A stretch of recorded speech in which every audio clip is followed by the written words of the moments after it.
Oh, my song shall ever be from rising sun till end of day. I am grateful.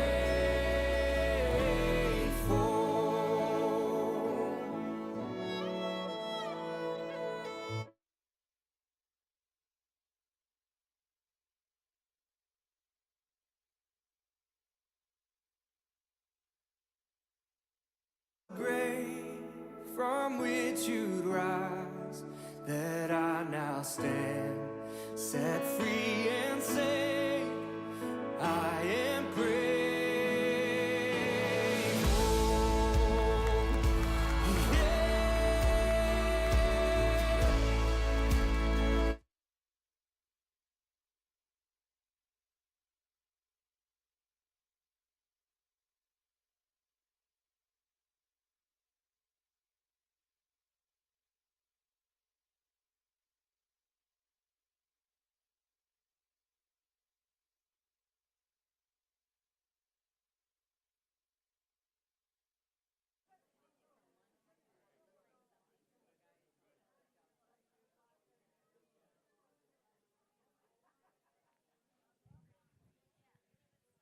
Testing, testing, testing. Testing, testing. We're working on it. Yeah. Testing. There we go.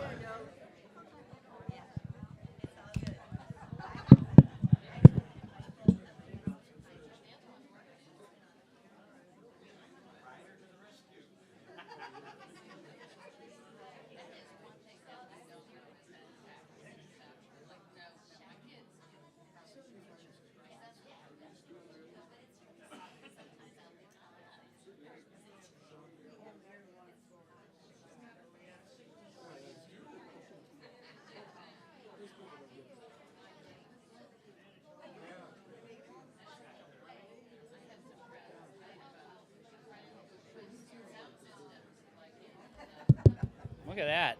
Ryder shows up and everything works. All right, good morning, everyone. Grab some of your Costa Rican coffee.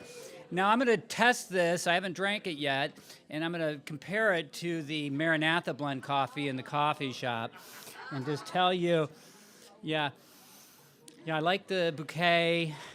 I'm getting sense of, let's see, coffee, and I sense a coffee smell, very much a robust coffee smell. Hang on.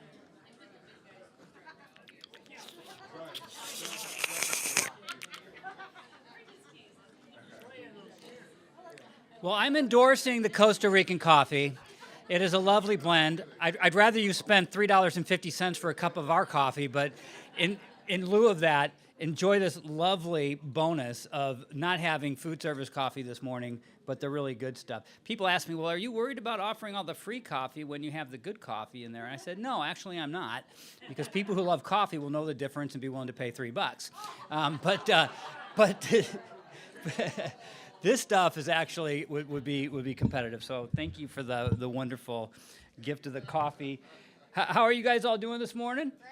Oh, you just saying you're great, or are you really great? All right, let's hear it then. Come on. It's week 4 has been next level in energy, and I don't want you guys to kind of tap out on the apex here. It's Wednesday. We still got several good days to go here, and God's blessed us with another amazing bit of weather here, so we're going to just enjoy what God's given. And man, the teaching just keeps getting better. Chris, last night, I said go out there and wreck them, and you wrecked them. It was next level. That was great. So Abdu's going to bring some more great word this morning. We are excited for that. And how about Tactica?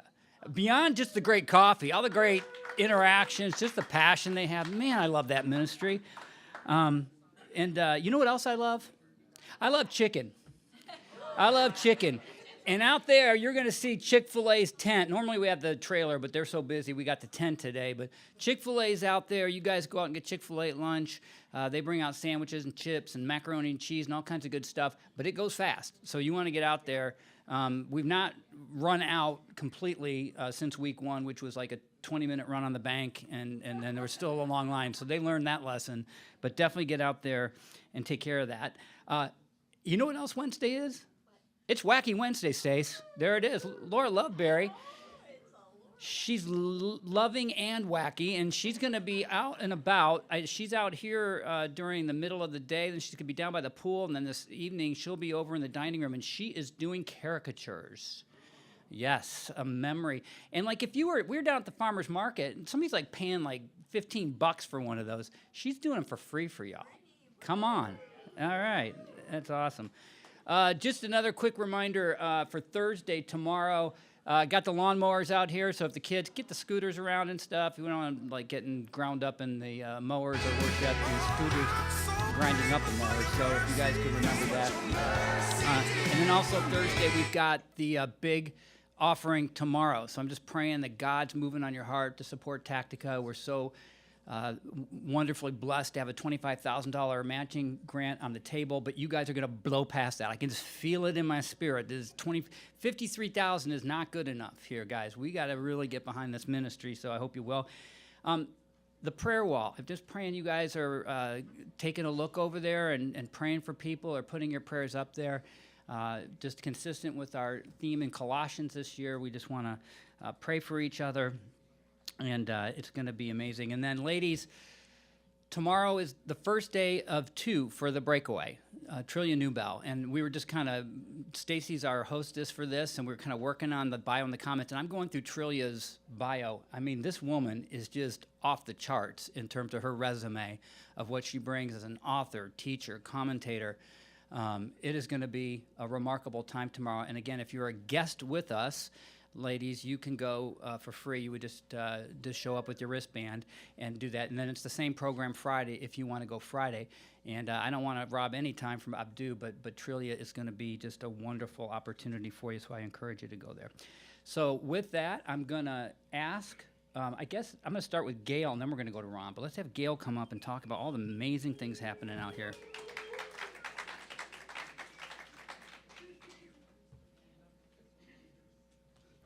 Well, yesterday I didn't speak except you heard me yell blueberries.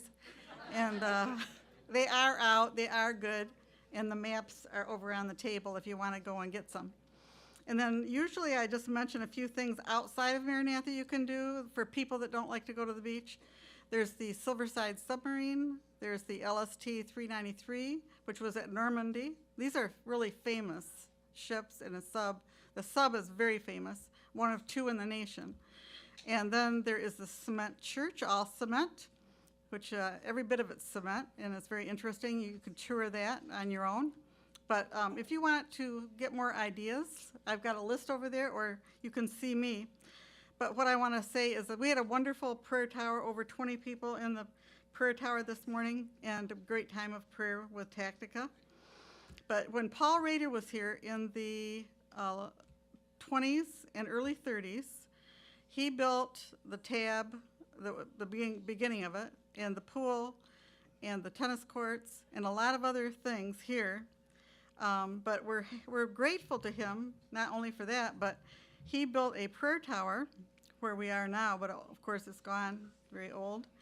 But 3 missions were born in that prayer tower, which thrive today. Peter Dynica was in charge of the prayer tower for Paul Rader. And he started Slavic Gospel Mission, which is still going, and it was formerly Russian Gospel Association. And then Clarence Jones, who played trombone for Paul Rader, he started HCJB from the prayer tower, and he sealed his commitment there and started work in South America. It's now reaching beyond, not HCJB. And then another one that began in the prayer tower at Paul Rader's day, Lance and Virginia Latham were big in his team, and they worked for him in the Chicago Gospel Tabernacle Association. And they took old barracks. Teddy Roosevelt in World War I era had barracks, and the next subdivision was our land, or their land too. And the barracks they took, and they began to have big children's, like 500 boys, 500 girls. And Virginia and Lance were in charge of it. And then they began, it was first Chico Tab, and then it began as Mishawana. And then a gentleman moved it to Kalamazoo, and it's the Awana mission, which survives and thrives today. So our prayer tower is pretty special. And by the way, it's brand new. It's not the old one, and you ought to come and see it because it's beautiful. Thank you.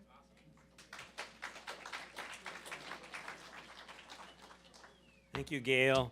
Well, yesterday we had a cornhole tournament down at the beach, and it was a marathon. We had 32 teams that were signed up to play, so we spent most of the afternoon. We did finish before sunset, so that was good.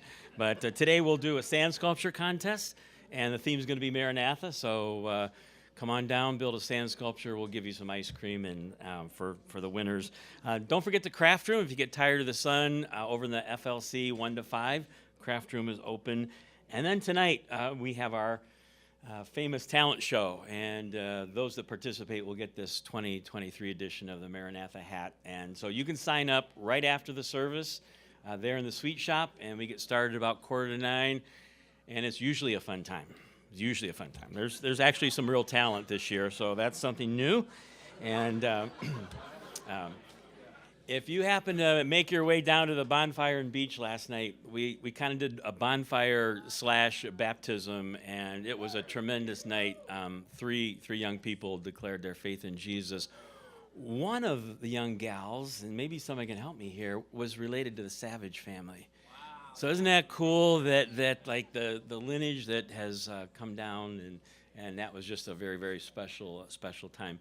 One last thing, some of you have come up to me and said, I'm not talking about our granddaughter Audrey enough. And so I thought rather than me talking, remember she broke this streak, and then it got national attention, Good Morning America and Fox News. And so we'll just show you, this is a 90-second clip from Inside Edition, and you'll meet Audrey. Take a bite of the cookie. The insides are pink, so...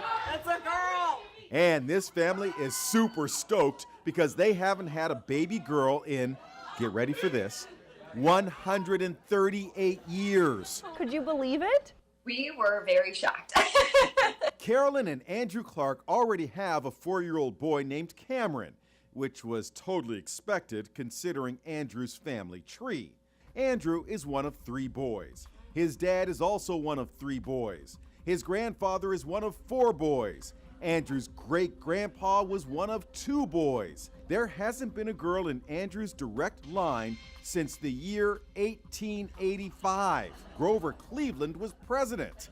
The Statue of Liberty arrived in New York Harbor in pieces. And people got around on this thing, the first motorized vehicle. There's been quite a boy run for a while. Andrew, when you married Carolyn, did you tell her, look, we may never have a girl? Yeah, I kind of explained to her, I was like, having a girl is a very low chance in my family. We haven't had one in 130 some odd years at that point. Now the family is doting on their Audrey, the first pink nursery in 5 generations. You can bet she'll be treated like a princess. We're just thankful that she's here and that she's healthy and we get to enjoy her.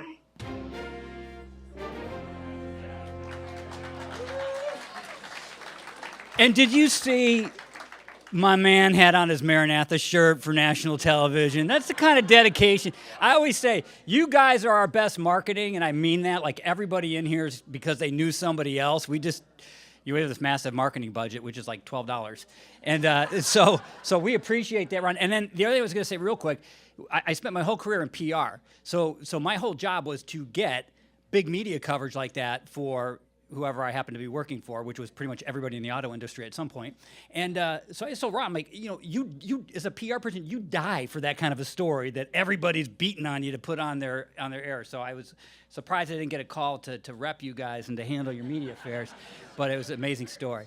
Yeah, there you go. That's a good idea. Anyhow, awesome. Well, I'm going to pray, and then we're going to hear from Tactica, and then we're going to get on with Abdu. Oh, and remember, guys, we got the talk show afterwards at 1 o'clock today. So All right. Lord, thank you for this beautiful day. Thank you for just all these beautiful people, Lord, and for the amazing teaching. Be with Abdu as he brings your word. Bring with Ryan and the Tactica team as we hear more about their great mission and ministry. And God, we just ask that you bless all we do here today in Jesus' name. Amen. Well, good morning again. Great to be back again and feel the energy. If you come up and decide to give us a hug or shake our hands today, if we're a little bit sweaty, it's because we just left your children and grandchildren. And you got a pretty good crew out there, I'm just saying. We do have a couple of concerns, though. Do you want to address prayer request for the prayer in the wall? mic? My prayer request for the prayer wall is for these kindergartners through fifth graders. When we're teaching them how to remember all the countries in Central America, I use my goodness eating hot nachos causes pain to go south from Mexico, Texas and then Mexico, and Mexico is my, and Guatemala's gonna. I said, okay, so what do you guys think H is? Hawaii. And I said, no. So then we worked through that whole confusion, and I Close, said, but not. how about my goodness eating hot nachos? And New Mexico. Nope, not New Mexico. And they said New York. I said, nope, not New York. So that's my prayer request for the prayer wall this morning.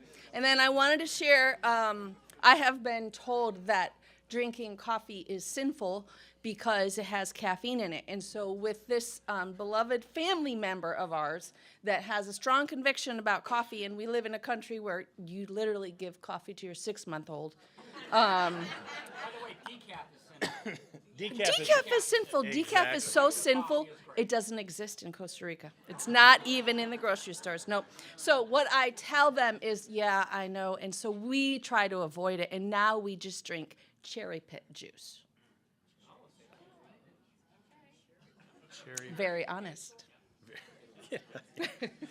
Also, just so you're not surprised or shocked, when you get back and you talk with your grandkids or your children, they are going to be doing some challenges with you that involve some physical exercise that they learned this morning. So be prepared for this afternoon when you thought you were going to just kind of lolly off into Never Never Land and fade away on the beach. They are going to be bringing you some surprises. Good deal. Well, we're happy to be back this morning, and we want to continue on with this progression that we've seen with sharing with you about how God has advanced the ministry and multiplied the ministry in Costa Rica. And going back to our text kind of for the week, Acts chapter 14. Verse 21 says, when they had preached the gospel to that city, that was the first E, engage, and made many disciples, that was our second E of establishing, strengthening the souls of the disciples, encouraging them to continue in the faith. That was last night, equipping. Today we're going to talk about verse 23, the beginning part, and says, when they had appointed elders for them in every church. And that is empowering. Empowering. They had appointed elders in each church so that the apostles could commit themselves to fasting and praying.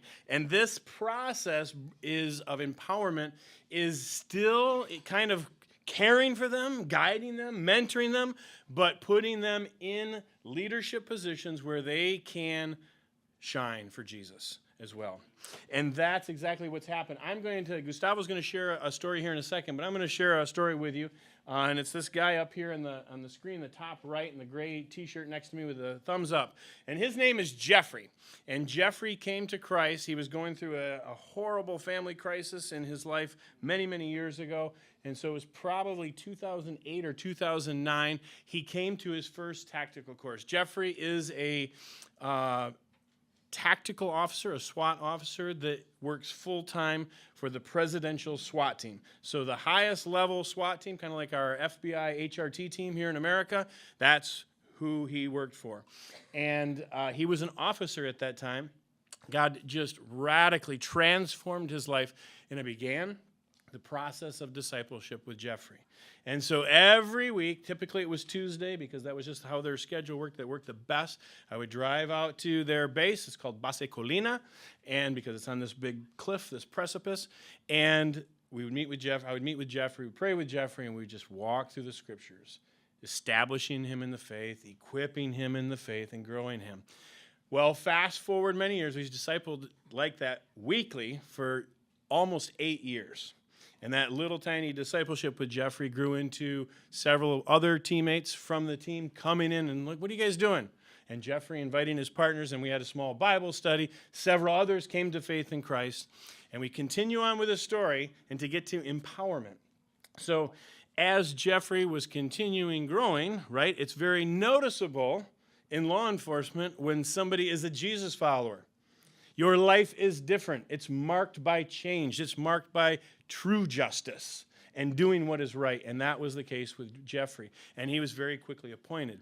And the new president that just was elected last February, he also has the ability, the president does, to appoint a new head of the SWAT team and Secret Service for his presidential detail. Guess who he selected? Officer Jeffrey, who's now Colonel Jeffrey. And so now Jeffrey has gotten us an audience with the president, was able to give the president, Jeffrey brought the president to our most recent course of graduation in January. He spoke at our graduation. We were able to gift him God's word and talked with him the importance. The second Costa Rican president that I put the Bible in his hand. That's what God's doing. Yeah, it's awesome. And now Jeffrey is at that point where he's part of our national leadership team and given more and more response. He's got a big load that he carries, running security and all the different things for the president and all the trips and all the different issues that are related to that, as you can imagine. But Jeffrey is using his platform now to advance the gospel among his troops. And he continues to, Ryan, can you bring more teams in? Ryan, can you get another Bible study? Ryan, can you bring this in? And we're empowering him to use and leverage his influence for the gospel of Christ. Good morning, everybody. Adding to that, we have another officer that joined the security of the president that is also part of Tactica. So we have two guarding the president, their family, and that's a blessing. And that's an example also. Empowerment. Basically, when we read James, the real blessing comes from doing, not only from hearing or knowing, it's from doing. And that's what we need to make the example of the rest of the officers. So we were talking yesterday about entrusting, about giving the tools, equipping. And empowerment is also about how to use those tools. And a quick example and a real example throughout the beginning of these years is when, remember that we talked about yesterday, the alpha teams, the commissions. So taking one example, the discipleship, we had one, Gretchen and Ryan's daughter got married a few months ago. So we wanted to take that event and convert it in a marriage event for all the people in Costa Rica. So they transmitted the event, the wedding, but we also wanted to take the time to have like a marriage seminar, a quick gathering for the officers, their families, but we didn't want to do it by ourselves. So we planned a commission, we empowered some people, we laid it out what we wanted to see, to actually who to invite, the food, all the things, the planning, but we entrusted them and we let them do it. It was a great blessing.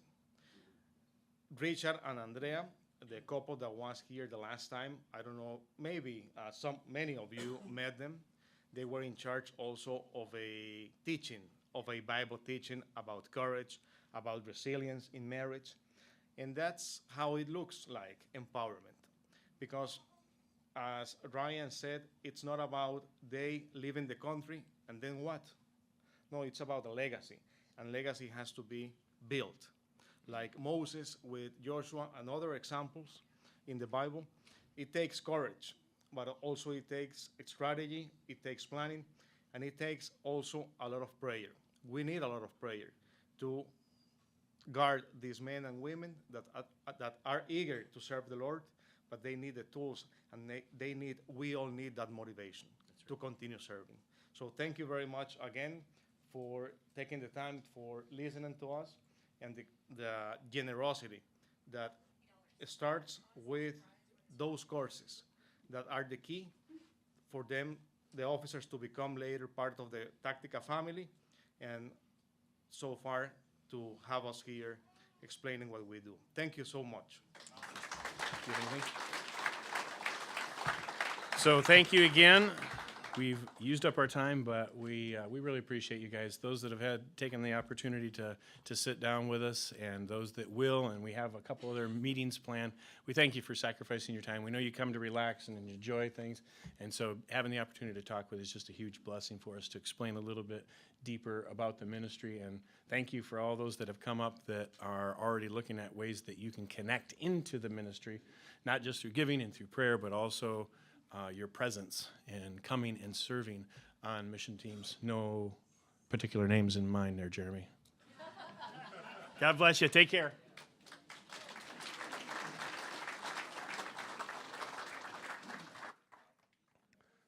Well, good morning. I think did I mute myself by accident?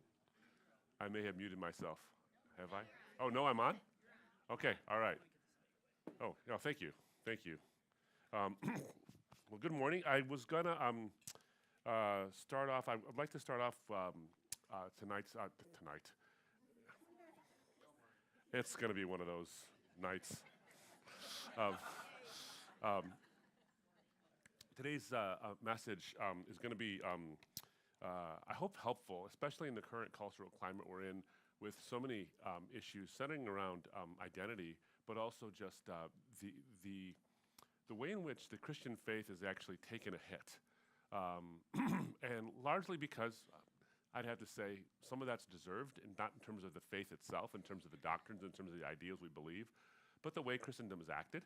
But also, there's a PR issue. There really is a certain PR issue that's happening across the world when it comes to Christianity.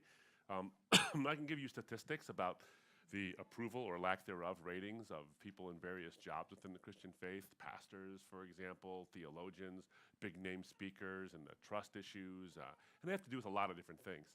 But it reminds me of a time so I travel a lot, and it reminds me of something that was going on some years ago. This is pre-COVID. I date everything, by the way, now, like that. You do this too, right? Do you ever have this phenomenon where you say, oh, that happened like a year ago, and it was really 4 years ago? Because that 2 years didn't actually happen in your life. You know, the year where you just watched Netflix and took long walks and bought an e-bike. I know that everyone bought e-bikes because Nicole and I tried to buy one and they were unavailable for like a year. So someone bought them. Anyway, a number of years ago, and can't remember how many because of the COVID thing, I was sitting in an airport in India. I was in a layover. I was flying to India, and I was going to another city, and I happened to be in Delhi for my layover, and I got there in a weird time. And most of the times when you fly to India, you get there at weird times, like 3 in the morning, which is sort of like 6 in the evening the day before, in terms of the jet lag and all this kind of stuff. And so you're walking through a very busy airport with lots of people the throngs are pushing and pulling and doing all these things, and you're trying to get to a lounge and just so you can be away from the din of all that's going on. And so I don't know how I managed to do it because my head was full of cotton. I got out of this little dark tube I was flying in for hours and hours and hours into this bright, noisy thing, which is the airport. And after getting through all the security and the customs and the whatever, I go to the lounge, and in this fog, I sit down, I walk in, I mumbled something inane at the woman who was checking me in. I sit down at my seat, and I start to stare. I just stare in front of me. I don't know. I could have been staring at some lady creepily for all I know, but I was just like this, and looking like a zombie, and there happened to be a television in my field of view. And as my consciousness starts to reemerge, I start to realize I'm watching a documentary. And it's on the train system in India. I don't know if you've ever seen video or footage or photos of the train systems. By the way, I think we have the slide, by the way. I wanted to make sure we have that up there. I got a revamped slide, far less grainy, I think. No, that's exactly the one from yesterday. Okay, well, we did a clearer slide so you could actually read the bottom stuff. But not today, apparently. We'll try tomorrow. We can take that down now, I suppose. Where was I? India, trains. So when you look at, if you ever you can even look it up right now. I won't be offended if you take a look at your phone and look up trains in India. And what you'll see is a picture of people literally on top of it. They're covering the trains. And so this was a documentary on the train system in India. A lot of folks who are trying to get to jobs in their various villages, to the cities, can only get there by train, and it's a matter of life and death for them to get to those jobs because they live day to day in terms of their pay.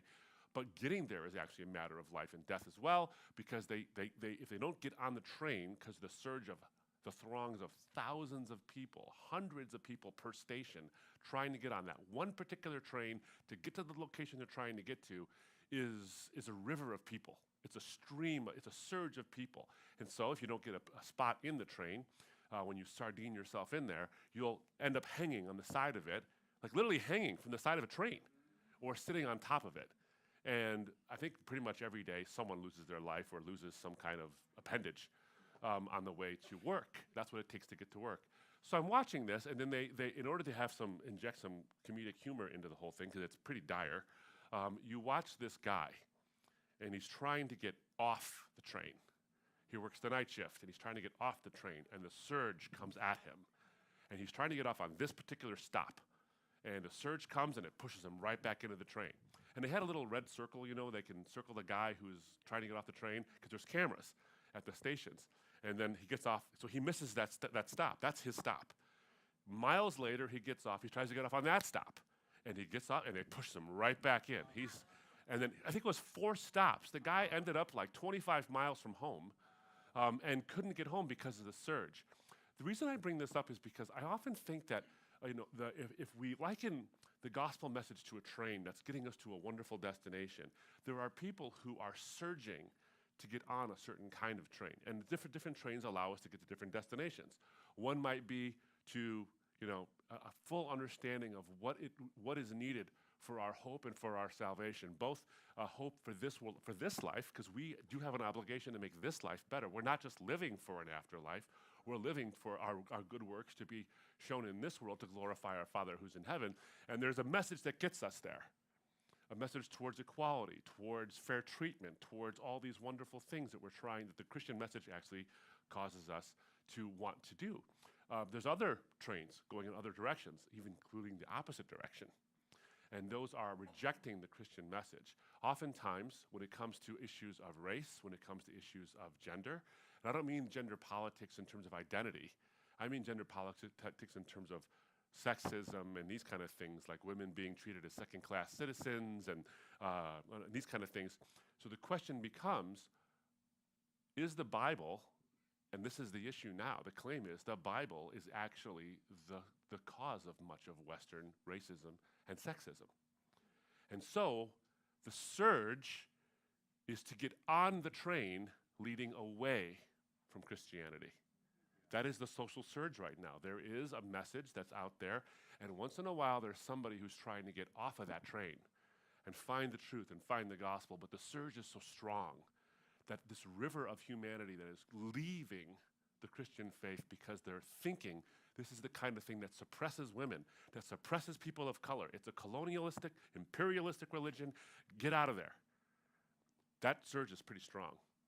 So we have to resist this surge. But we don't do it with closed fists and with all this sort of culture warrior stuff and all that. I think we have to resist it with truth, with grace, and if I might say this, and I'm not going to spend a whole lot of time speaking on this particular issue, on the culture wars themselves, but let me just say this word, a lot of humility and self-reflection. There's a staggering lack of self-reflection.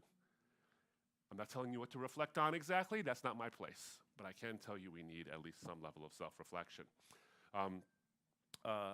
This perception of Christianity as an inherently racist and sexist religion, I'll tell you, I have just a sliver of a story, if I could share this with you, a sliver of a story of what it feels like. I came from, I'm a Middle Easterner. I have this Middle Eastern background. I have this Middle Eastern name. The random security checks I get at the airport are a little more random for me because my passport says Abdu Missionary. So that happens a little more randomly than it does for you probably. But be that as it may, I remember at 11 years old, I was doing what 11-year-old boys do back when there weren't phones. I would, well, there were phones, but there weren't phones like these. I would, me and my cousin and my younger brother went to a pizza shop in nearby. We got on our bikes, went to a pizza shop. It was one of these pizza shops where you don't stay in the pizza shop. You order the pizza, they give it to you, you walk out, and you go home. But we were 11-year-old boys. We were going to ride our bikes, our dirt bikes, on these various dirt mounds near the pizza shop. But we were hungry, so we got the pizza. And because we're 11-year-old boys, because we're inherently disgusting, we got the pizza, walked out of the shop, and there's a trash can right outside the pizza shop. So it's right there. Here's a trash can. It's flat topped, and that became our table. Yeah, there's some amens going on around here. So we ate our pizza on a trash can. And as I'm, building my immunity, I'm I'm eating this pizza, and I'm staring back into the pizza shop I was just in, 11-year-old boy. And I don't know what I'm thinking about. I'm thinking about 11-year-old boy stuff.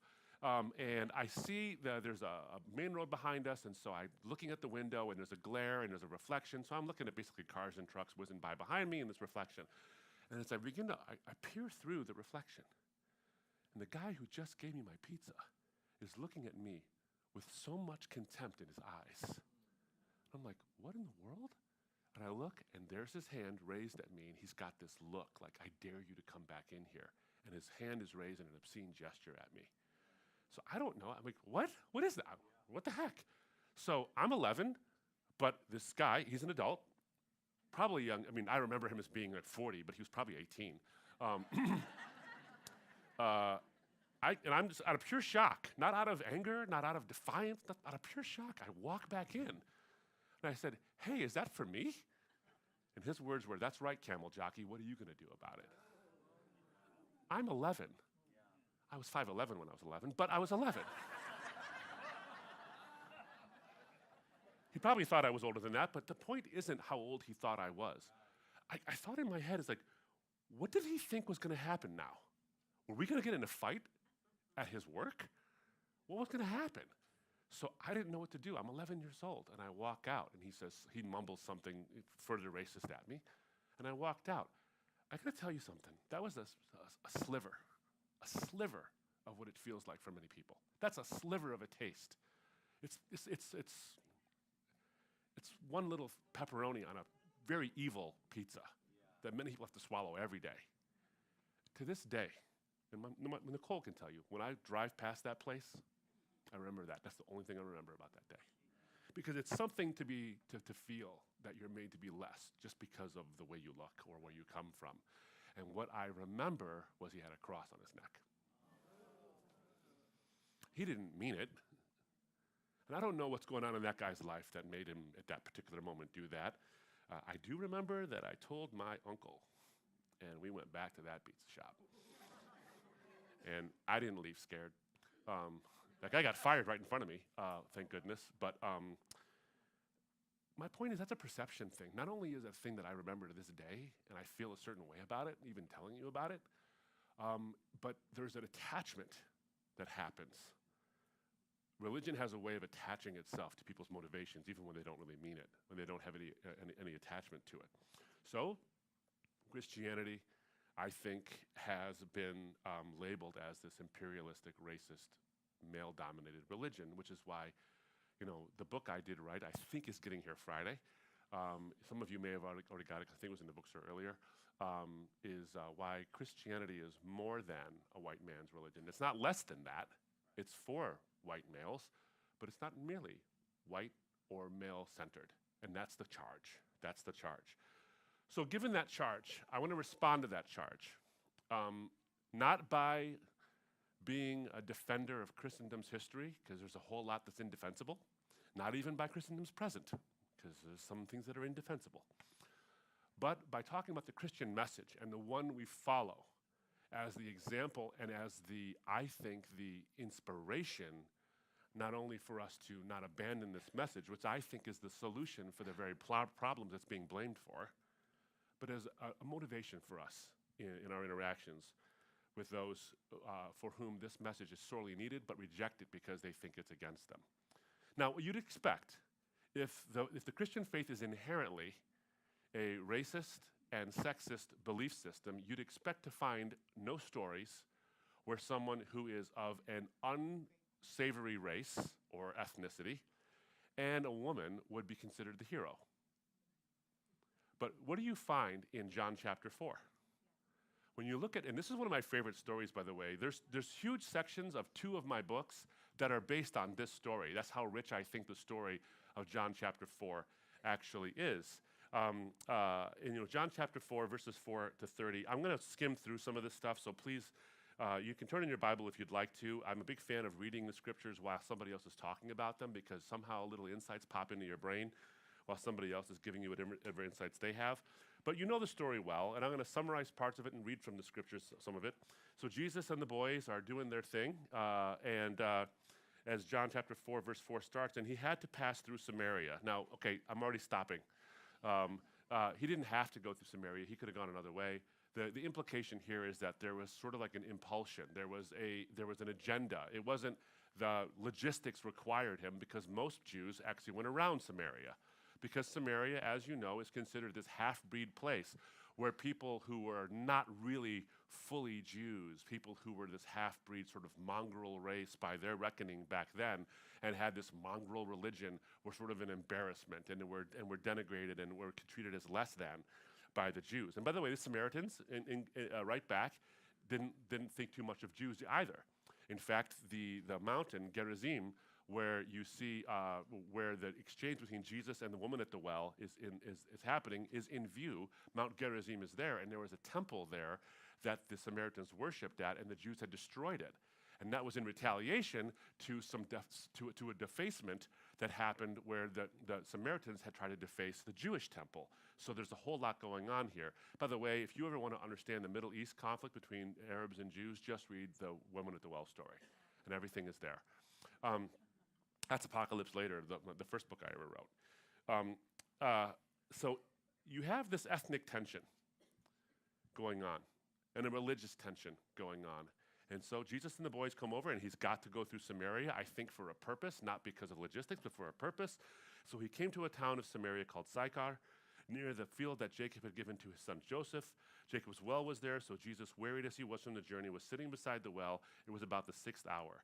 A woman from Samaria came to draw water. That's already interesting by itself. If you probably already know this, because astute pastors have elucidated this to you, but she's by herself, which is not common. And she's coming to draw water in the middle of the day, which is equally not common. It's the hottest time of the day to carry a very heavy thing a relatively far distance. You usually come in the morning or you come at night, typically in the morning, and you come with a group.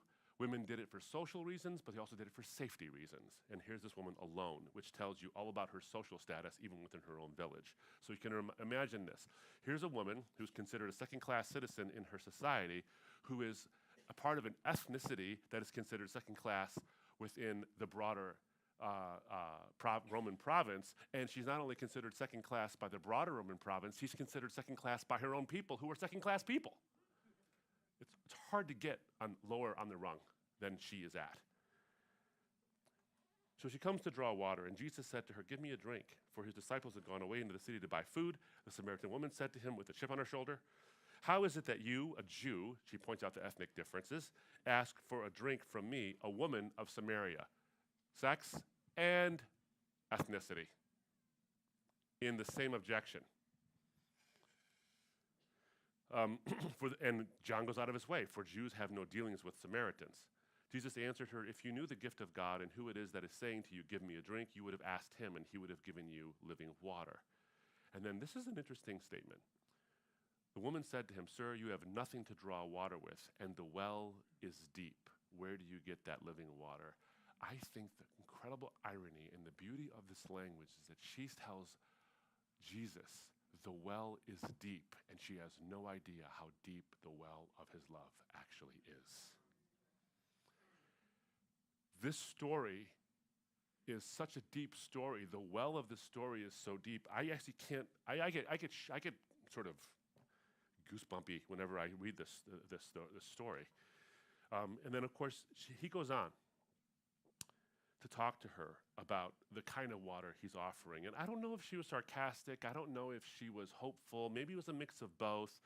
But she says, "Sir, give me this water so that I will not be thirsty or have to come to here to draw water." The come here to draw water part, I often think, I'm infusing my own speculation into this, but I often think I hate coming here. It is a constant reminder of my second-classhood. I don't want to come here anymore. I'm tired of it. I'm done. And maybe she's starting to like, if you gave me this, I wouldn't have to come here. Maybe she's sarcastic. Maybe she's hopeful. Maybe it's a mix of both. I don't know. I'll ask her when I meet her. And of course, he starts to unmask her in terms of the issues that are going on in her life, and he tells her things that only the prophet of God would know, only the Messiah would know, and he starts to unravel these things bit by bit, piece by piece with her. And she says, "Sir, I perceive you are a prophet." And then, of course, the ethnic strife comes up. Our fathers worshipped on this mountain. She's still got issues. Our fathers worshipped on this mountain, but you say that in Jerusalem is the place where you ought to worship, where people ought to worship. And Jesus says to her, "Woman, believe me, the hour is coming when neither on this mountain nor in Jerusalem will you worship the Father." In other words, the ethnic differences don't matter when it comes to how God views the world. Ethnic differences do matter. I don't like this phrase, "I'm colorblind." I don't see color. Well, if you don't see color, then you don't see people. Because there is a wonderful mosaic of diversity that is given to us. Heaven will not be gray. It won't. Read Revelation. There's clear indications that we're going to have ethnicity and all this stuff. It's all going to be there, and it's going to be a wonderful mosaic. That which keeps us apart will actually draw us together in terms of the diversity. The mosaic will be of many different colored stones. But when it comes to God's love for people, it is not partial. He says, "You worship what you do not know. We worship what we know, for salvation is from the Jews." He's not sugarcoating the fact that the Messiah is coming through the line of the Jews. But the hour is coming and is now here when true worshipers will worship the Father in spirit and in truth, not in ethnic expressions or differences, although those are wonderful expressions of truth, but the fundamental thing is spirit and truth. That which makes us equal is not necessarily our different expressions of our what's called our phenotype, the way we're expressed in terms of how we look, but in spirit and in truth. For the Father is seeking such people to worship him. God is spirit, and those who worship him must worship him in spirit and in truth. And then she goes on to say, and you almost get this idea in this like hint in her voice, almost like she's saying, "Hey, when Messiah comes, he who is called Christ, when he comes, he will tell us all things." It's not like, "Hey, when Messiah comes, he'll tell us all things. You can go away." It's like, "Hey, when Messiah comes, he's going to tell us all things." Kind of like you've been doing now, hinting at.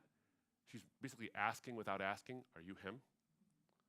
And then, what's interesting is that to all of the learned, all of the highfalutin, all those people who have all these pedigrees, he gives a reference to who he is. He doesn't hide who he is, but he gives references to who he is through their scholarly learning. Like, you think you know so much? Here, go look at this and see if you know what I'm talking about.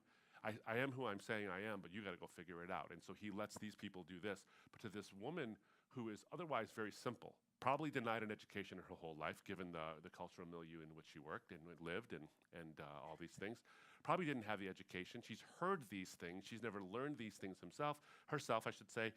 He reveals himself to her bluntly. "I who speak to you am he." And then this is my favorite part of the whole thing, by the way, where skip down, where she leaves the water jar, the very thing she came there for. She leaves it. She's so excited, and she runs back into the town that hates her and said to those people, "Come see a man who told me all that I ever did. Can this be the Christ?" That they went out of the town and were coming to him. So people started listening to her. You ever think why? What do they listen to her for? Why do they care what she had to say? They don't care to even walk with her, let alone hear her. Something happened to her where Jesus did something that caused some kind of fire to blaze in her eyes, where she became, and this is the linchpin here, the first cross-cultural missionary commissioned by Jesus was a woman. And a woman of a race, or of an ethnicity, I should say, that the Jews hated. And what happens is, the Samaritans, who hate Jews, spend 3 days with the Jew they should hate, and they come to believe that he's the Savior of the world. That's remarkable. But there's a blind spot in the story, and this is where we have to have some reflection. So you go to verse 27. Just then, when she's suddenly hearing that he's the Messiah, she gets the same amount of revelation that his disciples get, by the way. Just when his disciples came back from trying to get food, they marveled that he was talking with a woman, because rabbis, especially, males didn't interact with women in a one-on-one setting, in this kind of thing. It just didn't happen, and rabbis certainly didn't teach women. Women weren't allowed to have that kind of learning at the time. To sit at a rabbi's feet was considered a tremendous honor. They marveled that he was talking with a woman, but no one said, "What do you seek?" to her, or "Why are you talking with her?" They didn't want to actually find out the information behind this. Here's the interesting point about this. The disciples were people who were a product of their time. They were immersed in the ethnicism or the racism and the sexism of their day. They marveled he was talking to a woman at all, but dismissed her and basically said, "I don't care what you want." They didn't ask her what she wants, and they didn't ask him, "Why are you talking to her?" They took an uncomfortable situation and just glossed over it.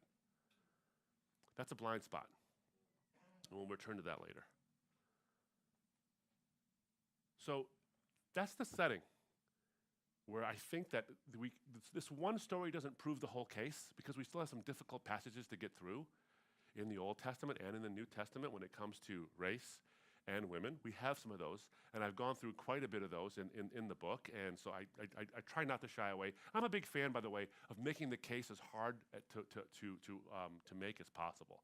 I want the objection to be the hardest possible objection someone can raise, because I don't fear the consequences if the truth is the truth.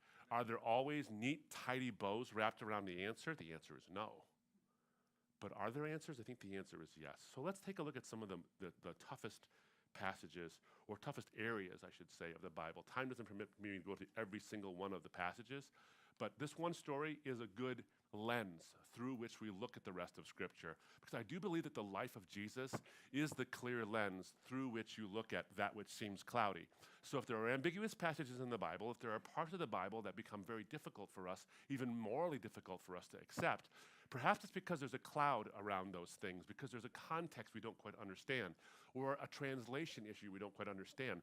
But if we focus a clear lens, the life of Jesus, on those passages, they become a little more clear as well.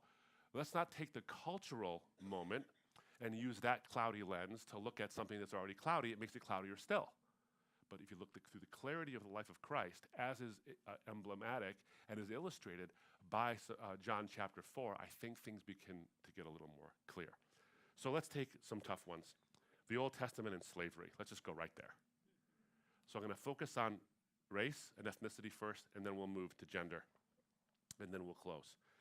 A common objection, a very common objection, is that the Bible promotes slavery. It promotes the kind of thing that is not only the owning of people, but the owning of people who aren't Jews, and that therefore is an inherently racist idea. And the slavers of old, from the transatlantic slave trade to slavery that was happening in the antebellum South, here in the United States, they all used the Bible to justify their heinous actions, and therefore the Bible condones these things. You can see the logic progress. You can see that. The problem is this, is that when I say the word slave or slavery, the first thing you think of is antebellum Southern slavery.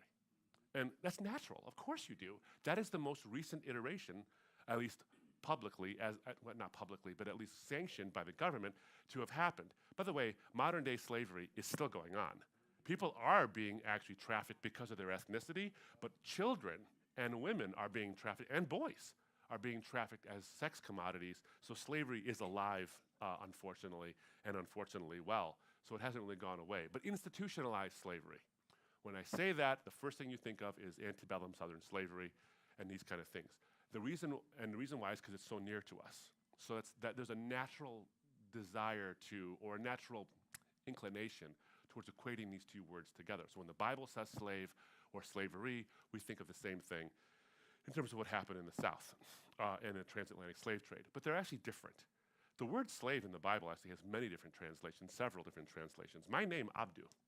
So my name is Abdu. It's an Arabic name, but Arabic is the Semitic language, which shares the same roots as the Hebrew language, which is also Semitic. And so you have the word Abdu, my name literally means his slave, meaning God's slave. When you see the name Abdullah, that means the slave of God. And it's considered an honor to be called such a thing. So the word slave doesn't necessarily have the connotation of someone who is involuntarily dragged into servitude for somebody else. It's considered an honor to voluntarily give yourself in quote-unquote slavery, in service to another for a certain purpose. In fact, in the Bible, the word Obed, and depending on how it's translated or used in different parts of the Old Testament, is considered either a slave, someone who's owned as property, or someone who voluntarily enters into a servitude or arrangement whereby they're paying off a debt. It's indentured servitude kind of a thing. That happens in the Bible as well. So what's interesting is the Bible describes what's called chattel slavery. Chattel slavery is when you own someone as property. The Bible describes chattel slavery, but it doesn't prescribe it. To describe something is to describe a phenomenon. To prescribe something is to actually make it a command or regulate it. And the Bible doesn't ever actually prescribe owning people as property.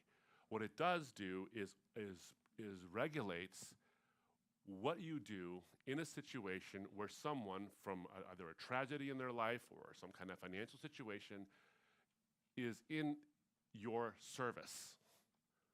So the Obed can be, or the Abed, it kind of depends on how you, the situation in Hebrew, becomes the servant. You acquire the services of that person for the purpose of paying off a debt. Or if someone's captured in war, typically it's from the pagans who did child sacrifices and these kind of things, and the question was whether or not there was an integration into Jewish culture and these kind of things so that that practice would end. So there was a regulation of this. And the regulations of indentured servitude were so far different from the way slaves were treated in the transatlantic slave trade, whether in America or otherwise, that it's hard to imagine how they used the Bible as a template at all.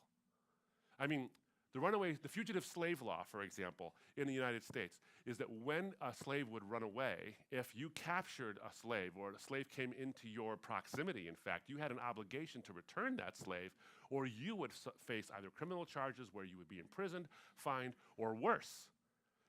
In the Bible, if someone is actually a runaway slave because they were treated as chattel slavery and they came into your protection, you had an obligation to keep them from going back into slavery.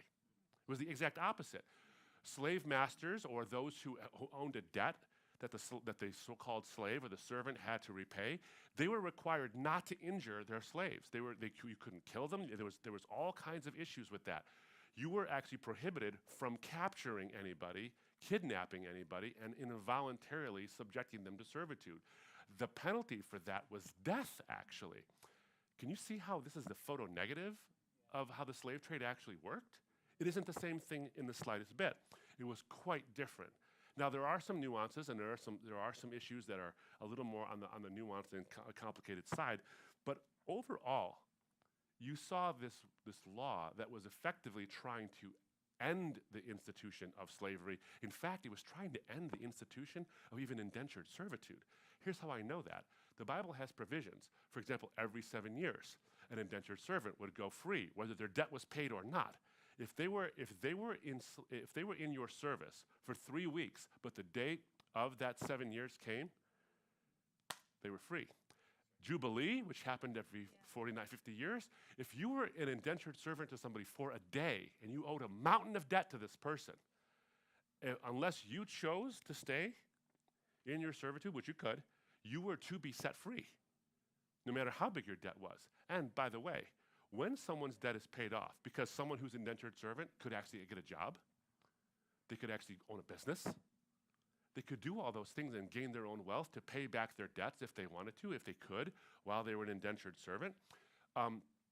Once that person, even if they just barely squeaked by with paying their debt, once they were to be set free because the debt was paid, the master, the Adan, who owned the land that was worked by the servants, was required to give liberally, the Bible says, liberally to the newly freed slave or servant of the master's field, of the master's cattle, and the master's money. Why? So that they would never go into debt again. It was an effort to get rid of debt and get rid of servitude within the nation. It was meant to be a place where you do not treat people like this. And there's economic realities we have to deal with, and it's tough. And this law was not only meant to treat them civilly, but to end the whole process altogether. Now, I'm not making an argument in favor of or against, reparations, any of that, because that's another debate altogether. Here's what I would have to say to you, is that, as W.E.B. Du Bois actually pointed out, is that when slavery ended in the United States, slaves basically said, there's the open road, see ya. And so W.E.B. Du Bois said, the slave was once free for a moment, with his face in the sun free, only to go into another kind of servitude altogether because he had nothing to live with. So had we actually lived by a biblical principle during the Reconstruction period, and had we actually said, hey, the slave owners who owned you, we have to figure out a way that some of the stuff you helped this mass of wealth to be amassed, we have to figure out a way for this to be given to you so you have a leg up, so you don't have to live with this, we wouldn't be having that debate today at all. And that wouldn't be a matter of whether or not you or I or whatever are responsible for these things, but those who were responsible in those days. So my point isn't to get into a very heated debate about that kind of a thing. I'm not going to respond to questions about that, by the way. But my point is that there's a biblical principle behind this, to end the whole practice altogether. So it's not the same thing. It's just not the same thing. When you see not just the way, so going away from these regulations and seeing the overall picture, the overall quality of the character of God, when he's talking about people of different ethnicities outside of the Hebrews, you begin to see this picture of the equality of people all across different ethnicities. In fact, race is a word, I might say something that's pretty incendiary here, but I fundamentally believe this. And by the way, liberals and conservatives actually agree on this. Politically, I think, in large measure, but biblically, theologically conservative people would agree with sort of other folks as well on a more liberal bent, that race is a social construct. We invented this idea. Ethnicity is something real, but race is a different thing. When you look at the Middle East, for example, in fact, there's actually studies that show that there are larger differences within each so-called race than there are between the so-called races. Now, when you look at the Middle East and the ancient Near East, where the Bible is largely taking place, what you see is people who don't look very different from anybody else. You do see folks who are darker. You see Africans. Africans loom large, by the way, in the Bible. I'm not sure if you're aware of that. Many of the church fathers are Africans. We have a lot of our theology to North Africans. A lot of it, surprising number of. If you don't know about that, you should check that out.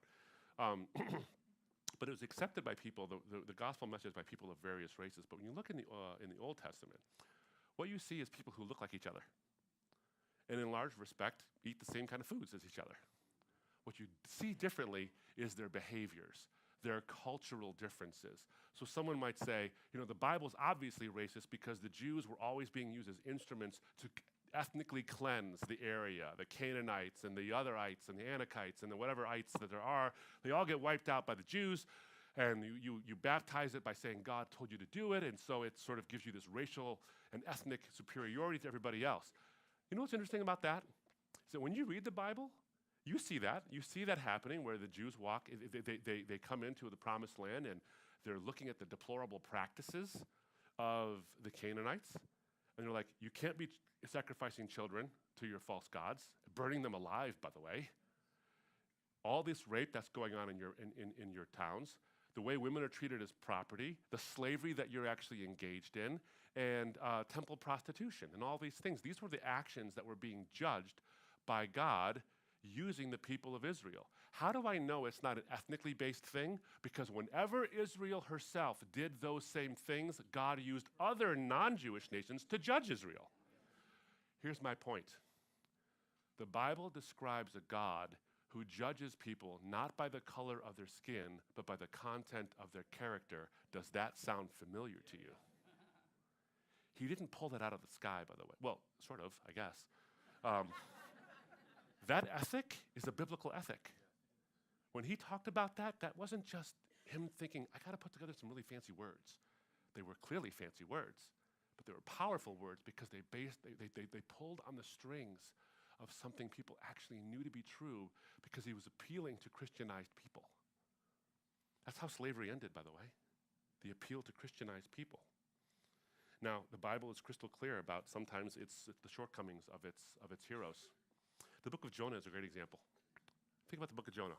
The book of Jonah is written with the main character not being the hero. And why? Because he doesn't want God to be merciful to non-Jews. He's like, I know you're going to be, and I don't like it, so I run. So he's told by God, preach this message of repentance to the Ninevites, and if they repent, I won't destroy them. Jonah's like, if you destroy them, it'd be okay with me. And if you save them, it won't be. And so, in fact, he hates this so much that he flees from God, and he wants to go to Tarshish, and he goes to Joppa to get there. So he runs to Joppa to get on a boat, to go to Tarshish, to run away from God's message. That's how irrational this kind of hatred actually is. And I want to commend Jonah. If he's the author of the book of Jonah, I want to commend him for the fact that he wrote his shortcomings down. That, by the way, gives credibility to the Bible, because if you're making up a legend about yourself, you're going to lie a lot. And there's no hint of fabrication in this story about the character of Jonah. In fact, even when God does relent, Jonah's still upset at the end of the book. It doesn't end well for Jonah. It's kind of sad, actually, but he includes it, which suggests to me that Jonah did have a change of heart. So Jonah flees to Joppa in order to run away from a message of God's equal love for all people, despite ethnicity. Notice something. Peter is given a vision that the gospel is for non-Jews, and the sheet rolls down, and the animals are there, and God says, arise, Peter, kill and eat, and he says, no, Lord, may it never be. I've never touched anything that's unclean, and God responds to him and says, do not call common, in other words, throw away, whatever I have made clean. In other words, you need to get over your racism, Peter. And Peter gets over it. And he rushes with delight to tell everybody, the gospel is now for all people. It's not meant for just us. It's meant for all people. Here's the interesting thing. Jonah fled to Joppa to go to Tarshish to flee from a message of equality. Peter got his vision about ethnic equality in Joppa. God has a way of riveting his word and giving us a poetry here. So he's asking you and asking me, what is your Joppa moment?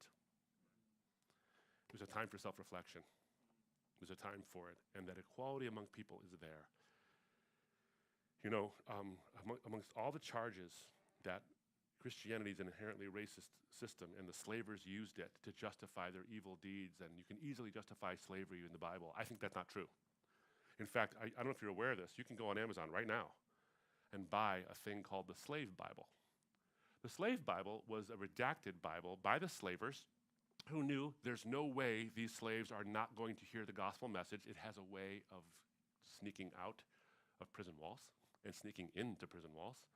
It just has a way of doing that. So they knew they're gonna hear about this Bible, they're gonna hear about this Jesus, they're gonna hear all this stuff, and we need to keep them compliant. So this Bible, which preaches liberation, we're gonna edit it a little bit, or a lot of bit, like completely cut out Exodus, cut out huge swaths of Paul's letters, cut out huge swaths of what Jesus had to say in the slave Bible. So you can go and read a Bible that's been so edited that it gets rid of all the liberation and equality passages in it. So here's my question. If the Bible so readily condoned racism and slavery, why did the slavers have to edit it? Because it doesn't. Because it doesn't. No less a mind, no less a critical thinker than Frederick Douglass. If you've never read anything by Frederick Douglass, do yourself the favor of reading at least one thing by him. There's so many things. There's this brilliant mind. This is just a side story, but Frederick Douglass was such a brilliant mind and such a brilliant orator and writer. This escaped slave who was denied all those things and yet rose above that to be who he was and to champion the cause of those who were afflicted, that no less a luminary than Abraham Lincoln thought the world of this man. And at the second inaugural address, when President Lincoln was elected the second time, Douglass was there on the stage. And Lincoln gives this beautiful, wonderful speech about the reunion of the union. And he turns to Mr. Douglas and says, Mr. Douglas, what do you think of my speech? And Douglas says, Mr. President, that was a noble effort. And then Lincoln says to him, there's no man whose opinion matters more to me than yours. This is what he said. So if Christianity is so obviously racist and so obviously partial and all these things, then why did someone like Douglas, as brilliant as he was, as insightful and incisive, and by the way, read his stuff, he pulls 0 punches. If he thinks something, he's going to tell you what it is, and he's going to tell you in such a way that you're going to say, I think I agree with you, no matter what you think. This is what he says about Christianity. Now, he's speaking about the Christianity of this land in terms of a Christianity that actually condones slavery. This is what he says. Between the Christianity of this land and the Christianity of Christ, I recognize the widest possible difference.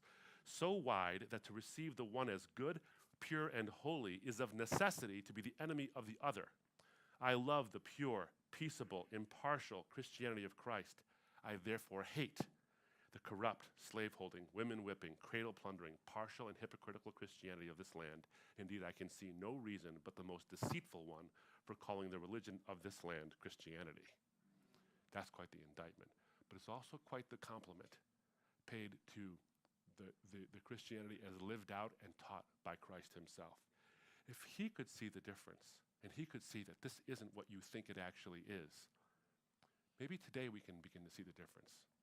And anybody who dismisses his words, I think it does so at their peril. So let's move quickly to women in the short amount of time I have. I've already explained how women, the Samaritan woman's story also is illustrative of this. Let me give you just a couple of little indications of the way the Bible actually treats women. I'll give you one surprising one, perhaps you didn't see. Well, hopefully maybe 2 surprising areas of the Bible where you might see exactly how the Bible treats women as equals. Apart from the fact that Deborah was appointed as a judge in the Old Testament, a judge over the nation, given that tremendous authority. Apart from the fact that there were prophetesses and people who found the book of the law, who interpreted the book of the law and read it out loud, Huldah and all these other women.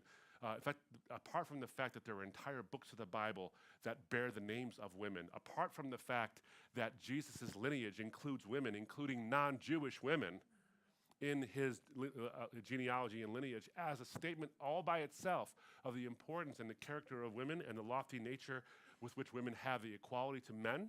Apart from all of that, and I can go on to it, there's this really interesting thing in the book of Esther. Now, Esther, of course, is a heroine of this story. 2 things about the book of Esther I want you to notice. The first thing is this. It opens with a woman who is not Esther.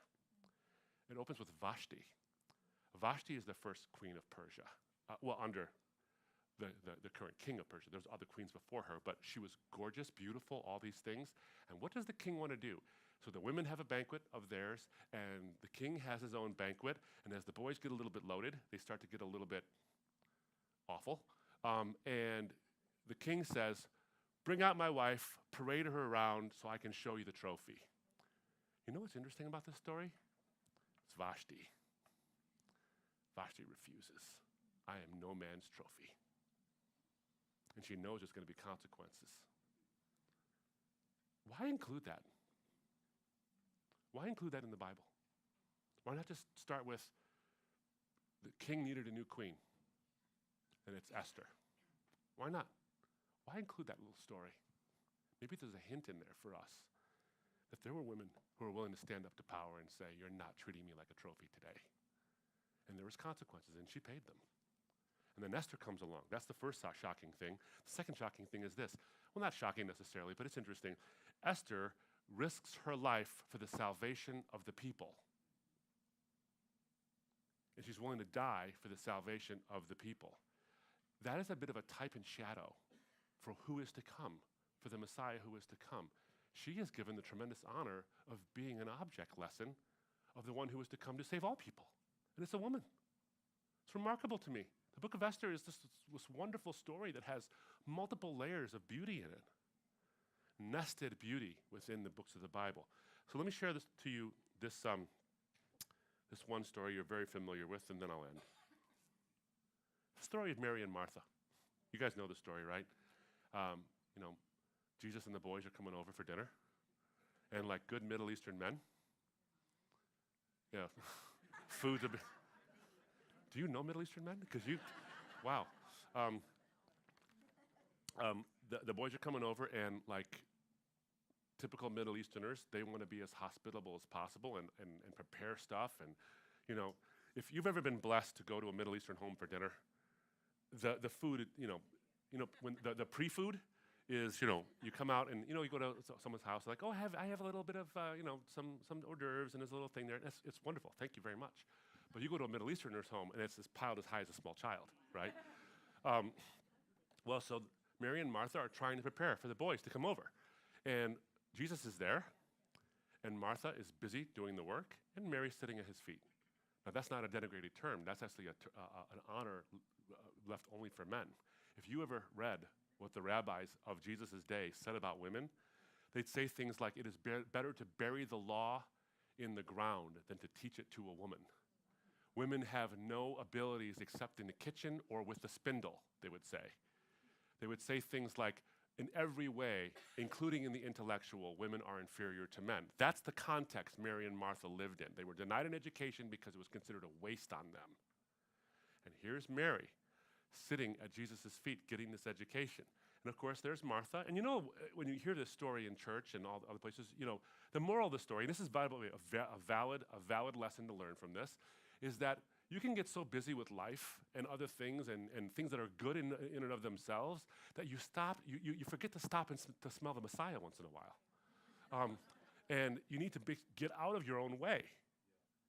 And that's a valid lesson here. But there's an underlying lesson here as well, is that Mary and Martha are living in an acculturated society, are living so acculturated to their societal denigration of women and the deprivation of an education that Martha is used to being put in her place. She believes now, having swam in the ocean of this sexism, that her only place is in the kitchen. And so when she sees Mary sitting at the feet of Jesus, she's incensed by this because she's now a part of the problem. Because she has been victimized by this for so long. And so she's doing all this work, and she says to Jesus, Jesus, don't you care that my sister has left me to do all the work? Tell her to come help me. Did you notice what she didn't ask? She didn't say, Jesus, come help me. Because that's not his place. Her place is in the kitchen. And then Jesus says to her, Martha, Martha, you are worried about many things, but only one thing is needful. Mary has chosen. That word is incredibly important because she didn't have a choice before. And because of Jesus, she now has a choice. Mary has chosen what is better, and it will not be taken from her. And education will not be denied her anymore, not even by you. Come and join us. Get out of this thing that we've put you in. Get out of this cage. Reminds me of John Greenleaf Whittier's poem on womanhood. John Greenleaf Whittier was a tremendous poet. He was a abolitionist, and he wrote this poem on womanhood. He says, "O dwarfed and wronged and stained with ill, behold, thou art a woman still. And by that sacred name and dear, I bid thy better self appear. Still, through thy foul disguise, I see the rudimental purity that, spite of change and loss, makes good thy birthright claim of womanhood. An inward loathing, deep intense, but a shame that is half innocence. Cast off the grave clothes of thy sin. Rise from the dust thou liest in. As Mary rose at Jesus' word, redeemed in white before the Lord. Reclaim thy lost soul in his name. Rise up and break thy bonds of shame. Art weak? He's strong. Art fearful? Here. The world's overcomer, be of cheer. What lips shall judge? Whom he approves. Who dares to scorn the one he loves?" He wrote that inspired by the Bible's constant pulling women out of the muck that we have made of our culture. And so I look at that and I say to myself, we have our blind spots. We have our japa, whether it's race or women. This is a call for each one of us to reflect and live out the faith we claim we claim to believe. But also, it's a time for us to reflect on him who did these things. It was Michael Kruger who said this, that the Roman Empire, the Roman elites, religious elites especially, used to make fun of Christianity in its early days because it was the religion of women and children, because women were flocking to it in droves. They were leaving paganism and other forms of religion. They were going towards the gospel, into the newly birthed church. If Christianity was so sexist, why were they leaving their religions to go to another sexist religion? Because it wasn't. Because in it, and because of the man that they saw the liberation and freedom that they were so longing for. I think that the words we have today of some of our greatest leaders who are pushing us to break the bounds of inequality and see things as equal. We're inspired by this book. Are they perfect men? No. But they reflect the one who was. God bless you guys. Thank you.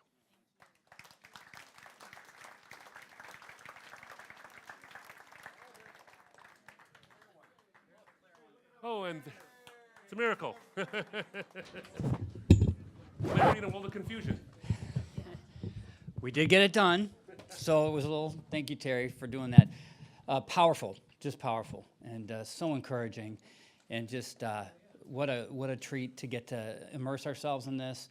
Come back to hear Chris tonight. Abdu will go tomorrow. We have the Q&A coming up. You got cards over here if you got questions. Is that what those are for? Yep, so go see Pastor Chris if you have the questions. All the other food options are open, by the way, guys. You can get Sweet Shop and I believe the hot dog wagon and everything else, including the Chick-fil-A. But you're going to love the Chick-fil-A. So have a blessed day. We'll talk to you tonight. Oh, you have 12:30, right, Chris? Yeah, come on. Yeah, get up here, yeah. Hey guys, real quick, great job, Abdu. Maybe you have some questions about what Abdu just shared concerning so much women, sexism, racism. Maybe you have questions that you have received from friends about the gospel, sharing your faith, or questions you're processing yourself. So what we're going to do around 12:30, if you can head back here, we're going to ask you to fill out a card. It'll be a live show. We'll have a mic in the middle. You'll be able to ask your questions, and then we'll do our best to answer. Show will start promptly at 1 p.m. And so if you could be here, that would be awesome. And it goes till 2 o'clock. Yes? Yeah. All the shows. And we have Thursday night. Yep, and all the shows are captured and on the podcast and Moody Radio Network as well. But be here if you can. All right. And again, if you missed, Thursday night we have the Q&A in here with the pastors and with Abdu. So blessings.